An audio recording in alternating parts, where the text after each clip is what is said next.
Saludos fanáticos del voleibol, en especial a las cangrejeras de Santurce. Bienvenidos a Metrovoli Podcast con este servidor Wilberto Torres y a Clarito y Raspau con...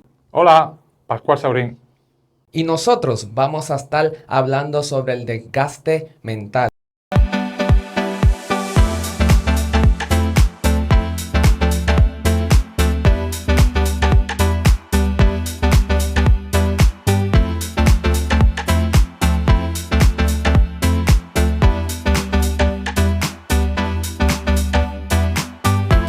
Saludos, Pascual.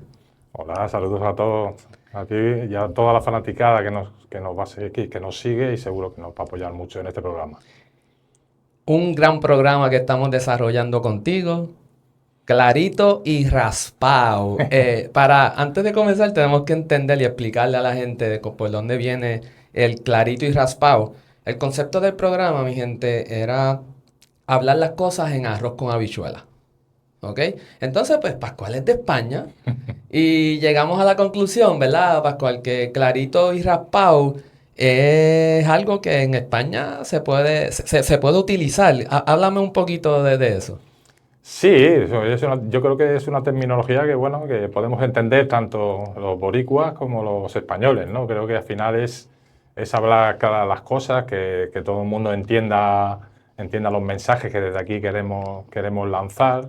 Yo quiero aprovechar también para eso, para que entre todos podamos construir un programa que sea constructivo, que nos ayude a entender mejor el vóley, que es lo que nos gusta, y que al final, bueno, pues estemos todos en armonía y que podamos, ya digo, porque se puedan hablar las cosas claras. Correcto. Y nosotros vamos a hablar hoy del desgaste mental. Ujú. Un tema que yo entiendo, Pascual, que es bien importante y que no se habla mucho o no se toma mucho en consideración. ¿Ok? Así que vamos a comenzar con el primer tópico, que es el manejo. El manejo del desgaste mental. ¿Cómo nosotros, Pascual, podemos convivir con ese error? Sí, bueno, yo creo que es un poco profundizar un poco en lo que pasa por lo que puede pasar por la cabeza de un jugador, ¿no? Yo creo que tenemos muy normalizado eso de que el error es parte del juego. Y yo creo que hay que aclarar ciertos matices. O sea, el error no puede ser parte del juego porque si no, se entrenaría. Y yo creo que nosotros, cualquier técnico, no se plantea nunca entrenar el error. Lo que sí tenemos que hacer es saber convivir con ese error. O sea, ese para mí es el detalle o el matiz que tenemos que ponerle a todo esto. Porque saber convivir con el error te va a ayudar a resolver los problemas que te genera ya el juego en sí. Entonces, bueno, creo que es un buen inicio para cambiar quizá esa idea de no normalizar el error como algo que es parte del juego, que no pasa nada si se falla, porque si se falla, evidentemente, en este deporte se da un punto al equipo contrario. Entonces, siempre hay una consecuencia.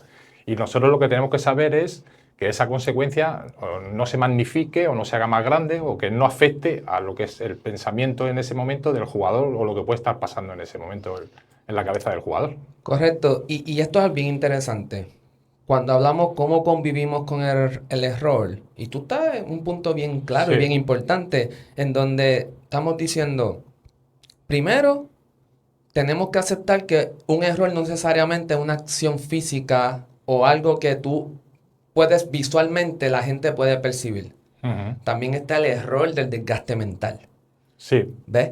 Entonces, ¿cómo convivimos con ese error? Yo creo que esa es la parte bien crítica para antes de seguir hablando de los próximos temas. sí. Al jugador hay que dotarlo de herramientas. O sea, nosotros creo que es una labor importantísima en los técnicos, en los coaches, que el jugador se sienta siempre con herramientas suficientes como para poder abordar todo ese tema del error. Nuestro trabajo, el jugador cuando comete el error, que no quiere cometer, evidentemente no quiere cometer, el juego se para, hay un momento ahí hasta que empieza el siguiente punto, donde tenemos que intentar que el jugador elimine esos pensamientos limitantes, ¿no? Esas sensaciones que pueden pasar por la cabeza de miedo, de estrés, de no saber qué hacer con la siguiente pelota, bueno, preguntarse cosas que seguramente no le van a ayudar. E intentar evitar eso yo creo que lo que hace es reforzarlo más. O sea, intentar evitar que eso no es normal, lo que hace es reforzarlo más. Entonces, al final nosotros, nuestra labor, focalizar o intentar que el jugador focalice en qué momento o sea, que él tenga las herramientas suficientes para reconocer ese error, por qué lo ha cometido y cómo puede resolverlo. Y al final eso se convertirá en algo normal que él realmente tiene herramientas para poder solventar ese error. Creo que es lo más importante, que no esté pensando ni en lo que va a pasar ni en lo que ha pasado, sino en el momento. En el momento es importante. O sea, ese es el siguiente punto. Y ahí voy, Pascual. ¿Cómo tú como entrenador puedes lograr que la persona conviva con ese error? Hombre, difícil también claro, si esa persona al final con su lenguaje corporal, con ese lenguaje interno, no se ayuda, todas estas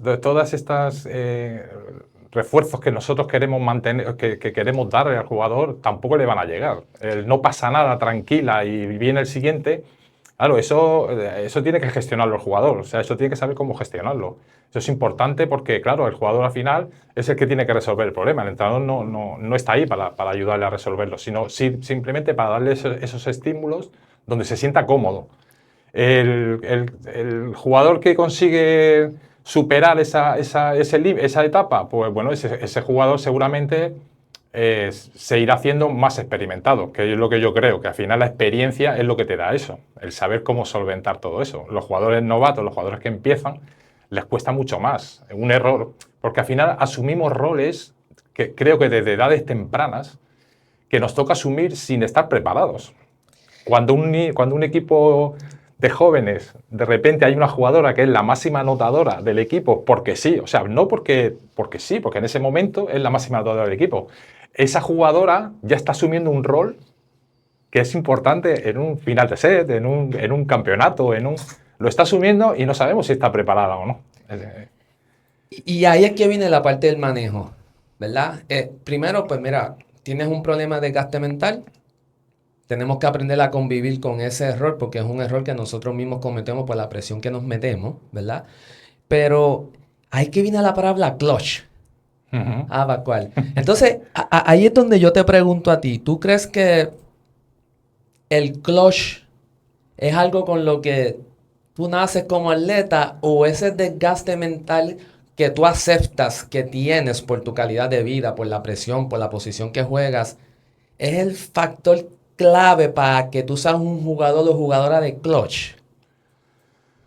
Sí, al final tiene que serlo. O sea, poco a poco te vas forjando ese carácter que te ayuda bueno, a asumir ese papel que el equipo te demanda o que tú misma te has demandado en esa situación o en ese contexto en el que tú has desarrollado y evolucionado tu vida deportiva, ¿no? Entonces, claro, yo creo que todas esas cosas influyen mucho en el rendimiento, en el posible rendimiento que pueda tener un jugador, el saber superarlos. Un jugador cuando cree que no, o una jugadora cuando cree que no está rindiendo o no está a las expectativas que todo el mundo espera de ella, es cuando le puede llegar esa frustración y eso evidentemente se le va a notar mucho en su lenguaje corporal, en su body language, ¿no? Como decimos aquí. Entonces, claro, todo eso pues, son factores en los que un entrenador pues, tiene que estar muy atento porque esas cosas suceden. Y ya te digo, y creo que más en edades tempranas que quizás en edades un poquito más avanzadas, donde un jugador ya va cogiendo la experiencia suficiente como para poder solventar todo ese tipo de problemas, ¿no? Entonces, todas esas cosas, ya digo, son importantes. Por eso es importante que la labor que hace el técnico en esas categorías con categorías más pequeñas, de cómo hacer que el jugador sea capaz de reconocer por qué ha fallado. Para mí es clave. Esa es la clave de evitar toda esa posible frustración que se pueda generar, ¿no? Porque si yo sé por qué he fallado, pues quizás tenga la solución para poder solventarlo. Pero si no sé por qué he fallado, pues evidentemente voy a caer en una desesperación que no me va a ayudar en nada a salir de ese atasco. Y, y ahí es que entonces viene la parte de que quiero ahora que ataquemos, que es el reconocimiento. Ujú. Aceptamos ese problema nosotros, Pascual, ¿somos capaces de aceptarlo o es algo que nos da mucho problema llegar a decir, ¿sabes qué? Yo sí tengo un desgaste mental, yo lo debo de comunicar. Mi entrenador lo debe de saber, mis compañeros de equipo lo deben de saber. ¿Tú entiendes que eso es algo que debe de estar sucediendo como parte del proceso del manejo del desgaste mental? Sinceramente, pienso que sí. Creo que ha llegado, gracias a Dios, tenemos ejemplos ya, que ya están sucediendo en el deporte de alta competición, que nos están ayudando un poco a entender, primero, que los deportistas son personas. Evidentemente, si son personas, tienen sentimientos y tienen problemas igual que todo el mundo. El estar en la élite no te supone que tú estés al margen de la vida. O sea, la vida te sigue dando golpes igual como a todo el mundo. Y luego hay momentos donde un deportista, bueno, pues no puede rendir a su máximo nivel y evidentemente eso es por algo, es alguna situación que está viviendo personal o simplemente de relación con el grupo, lo que sea, pero que no le está ayudando a poder seguir en su máximo rendimiento. Por lo tanto, creo que el aceptarlo es el primer paso que hay que dar. O sea, el primer paso que hay que dar para intentar, bueno, que un jugador una jugadora se sienta cómodo, una jugadora se sienta bien para poder rendir, porque al final lo que necesitamos es el estado saludable de la jugadora y todo eso hay que irse por todos los puntos, o sea, tanto físico como mental. O sea, no es solamente el jugar bien o jugar mal, sino que física y mentalmente tienes que estar a ese nivel para poder rendir. Entonces, aceptarlo creo que es el primer error, el primer paso que hay que dar. Sí, el primer paso. Y definitivamente eso le va a ayudar a calmar Efectivamente. esa ansiedad, ¿verdad? Porque, ok, ya yo fui claro con mi entrenador, o clara. Ya yo fui claro, clara con mis compañeras, mis compañeros de equipo. Ya yo siento un poquito más de relief. Pero no obstante, yo tengo que seguir performance. Yo tengo que seguir haciendo mi trabajo, mi Sí, rol. Pero yo creo que esa carga de presión ayuda. Y yo creo que a ti también como entrenador te ayuda evidentemente. porque ya tú ves que el semblaje de ese jugador o jugadora está mejor, ¿correcto? Exactamente. Al final el equipo, esto es un deporte de equipo. A mí me gusta hacer el símil siempre con la familia, porque al final somos una familia, convivimos mucho tiempo juntos y tenemos objetivos comunes. O sea, el objetivo es común en todos los que participamos de todo esto. Entonces, cada miembro de la familia es importante. O sea, en cualquier familia no hay uno más que otro. O sea, no hay nadie mejor que otro, ni nadie es más que nadie.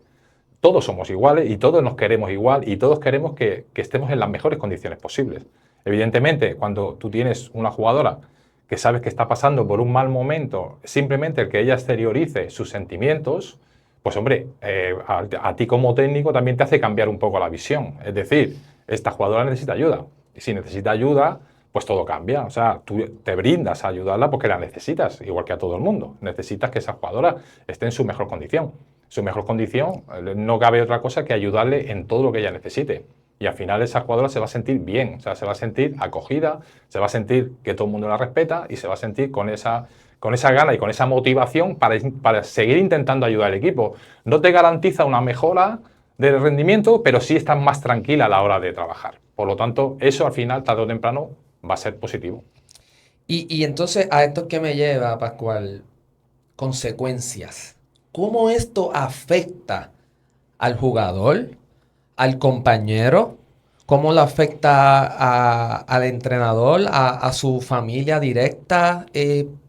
¿Cómo tú entiendes que se pudiesen manejar las consecuencias o cómo tú entiendes que la persona se debe preparar para aceptar y asumir las consecuencias que esto trae a él o ella como persona?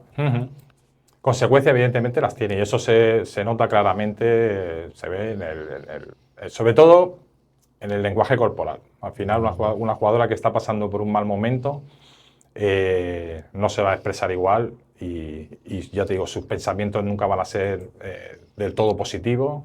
En los partidos su rendimiento se verá afectado casi seguro, simplemente porque entran en escena los sentimientos que hemos hablado antes. Hemos hablado del miedo, hemos hablado del estrés, hemos hablado de la desesperación, del no saber qué hacer con la siguiente pelota, el no saber cómo reaccionar. afecta mucho también a las relaciones con el grupo. Al final afecta a las relaciones con el grupo. Claro, el grupo también se siente un poco de que esa jugadora no está a gusto, no está cómoda. Claro, todo eso es un cúmulo de circunstancias que afectan al final al rendimiento del grupo. Esas son las consecuencias finales, que al final el grupo se ve perjudicado.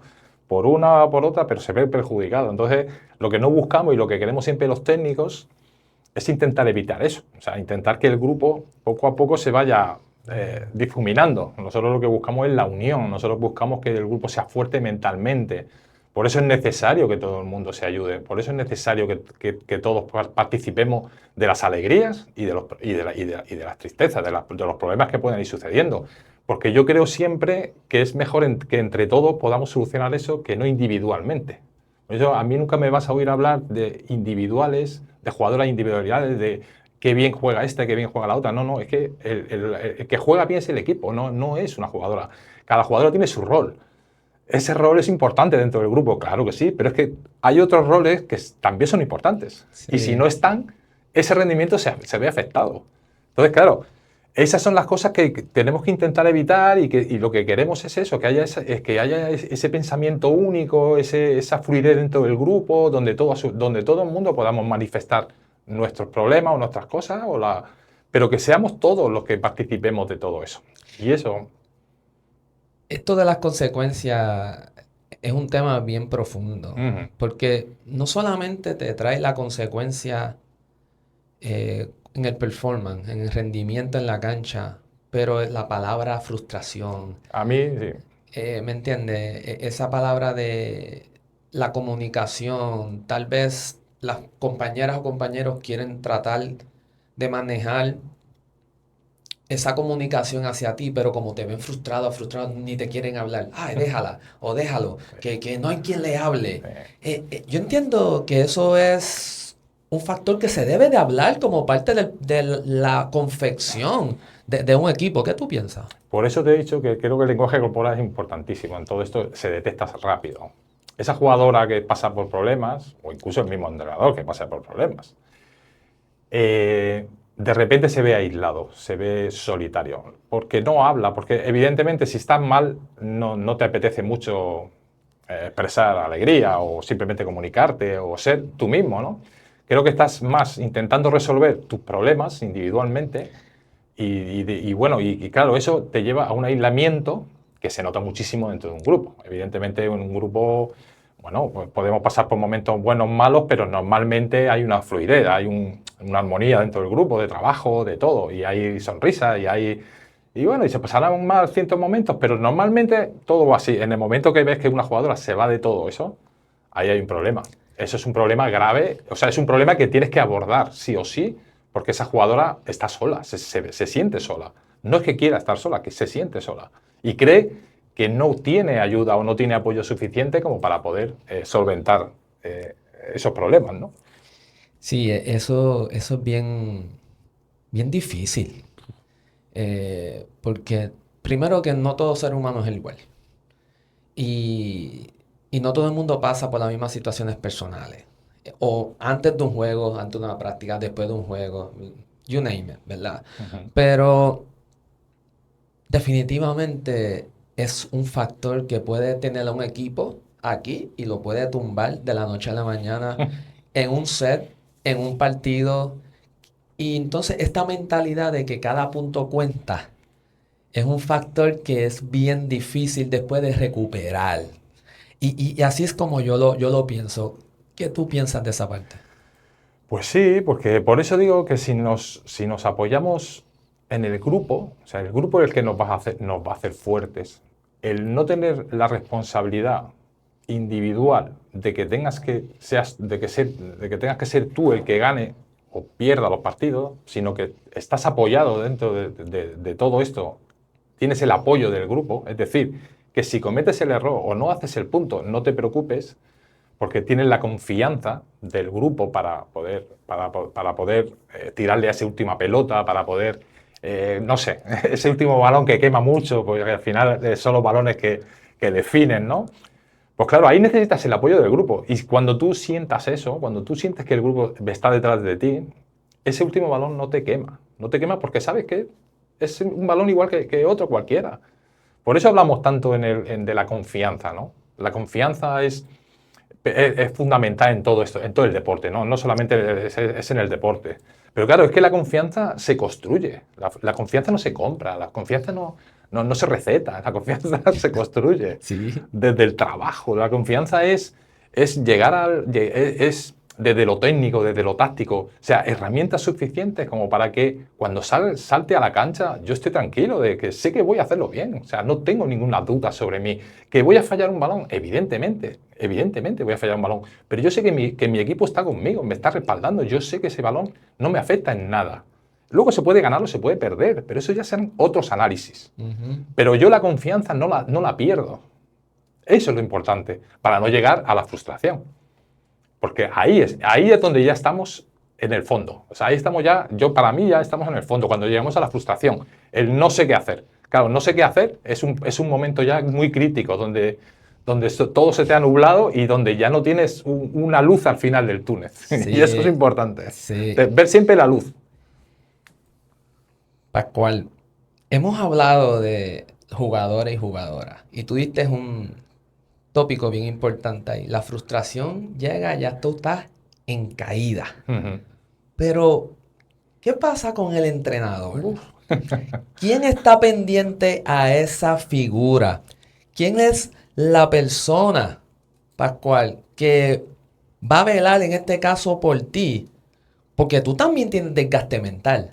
¿Quién es esa persona que debe de velar por ti? Mucho. Eso es una pregunta y vamos, y es un debate que podríamos estar horas y horas, pero evidentemente no queremos aburrir a nadie y queremos que esto sea, ya digo, un programa constructivo. Pero el entrenador es el líder natural del grupo, le guste o no le guste, porque eso va con el carácter, eso va con la persona, eso evidentemente cada uno tenemos nuestra personalidad. Y es lo que hemos hablado antes, ¿no? Que hay momentos que la cosa te llega y tú no sabes si eso realmente es lo que quieres y lo que buscas, ¿no? A mí me apasiona entrenar, o sea, yo es algo que adoro, porque llevo muchos años en esto. Pero claro, dentro de esa pasión que sientes por este deporte, se pasa muy mal. O sea, lo sabes que lo pasan muy mal porque las derrotas, por lo menos a mí, me afectan muchísimo. Entonces, claro, las derrotas llegan. Claro, tú ves que dices, bueno, pero este equipo o sea, no tira como yo quiero que tire.